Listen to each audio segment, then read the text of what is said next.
What is the most insane way you escaped a near-death experience? It was a dark and stormy night. My dog Jackson and I were spending the weekend with my boyfriend and his two labs, Gus and Boo, at his place nestled in the foothills southwest of Denver.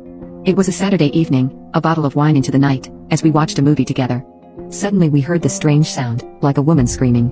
Derek's house was on 5 acres and backed up to the Pike National Forest, so we never heard people, and hearing the sound was eerie. Derek jumped up to see if the security lights had been triggered by movement, but all was dark.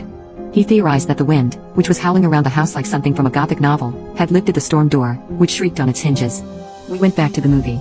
Jackson jumped down from the couch and went downstairs and out the dog door into the fenced-in dog run. Jax was a little guy 18 pounds of Pomeranian descent, an absolute fluffy-butted nut job, and with those giant ears, he was also a tremendous watchdog. No one sounded the alarm quite like him, and he routinely went absurd over deer in the gully, chipmunks on the deck, or a car approaching from a half-mile away. He was mine and I was his, and he was sworn to fiercely protect me. Almost immediately, we heard Jax just losing his mind in the dog run. To be honest, I had learned to kind of ignore him over the years after so many false alarms, and the labs were similarly unimpressed. But Derek decided to go down and see what had so upset the little guy. The entrance to the dog run was through a sliding glass door, with a porch light on the right as you stepped out, and the dog runs extending about 40 feet to the left. Derek built it himself out of wood and chicken wire. As he stepped outside and his eyes adjusted to the brightness of the floodlight, Jax ran in front of him, still barking furiously, and then Derek saw something he couldn't immediately make sense of. Crouched about 15 feet away was a very large animal, which he at first mistook for a dog until he saw its tail whipping around excitedly. He realized it was a large mountain lion, probably 125 pounds.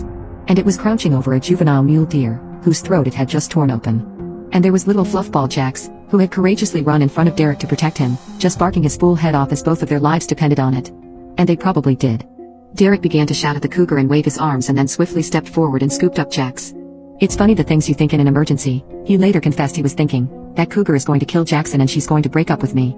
The cougar ran off and Derek brought Jax upstairs, where Gus, Boo, and I were calmly sitting, blissfully unaware that an apex predator had been skulking about. Derek's face was white as a sheet, the first and only time I'd ever seen anyone look like that. We went back downstairs to investigate how all of this ended up in the dog run, and we also had to get rid of the small deer carcass as the cat would surely return for it. Derek was able to heave it over the 4-foot barrier and into the snow, and we could see where the cougar had chased the poor thing straight into the fence, actually crashing through it. We don't know if the sound we heard the woman screaming was the call of the cougar or the last sound that little deer made. What we do know is that Jax was willing to sacrifice his life to save Derek. The next morning, all that was left were a few bloody paw prints. Boo found the remains of the deer a few days later, buried under some tree branches and dried leaves. All that remained were hooves and a skull. Jackson died from lymphoma last year. He was only 11 years old and the silkiest eared, bravest person I've ever known, taken from us far too soon. The whereabouts of the cougar are unknown. But I like to think he still fears my mighty Jackson, all 18 pounds of him.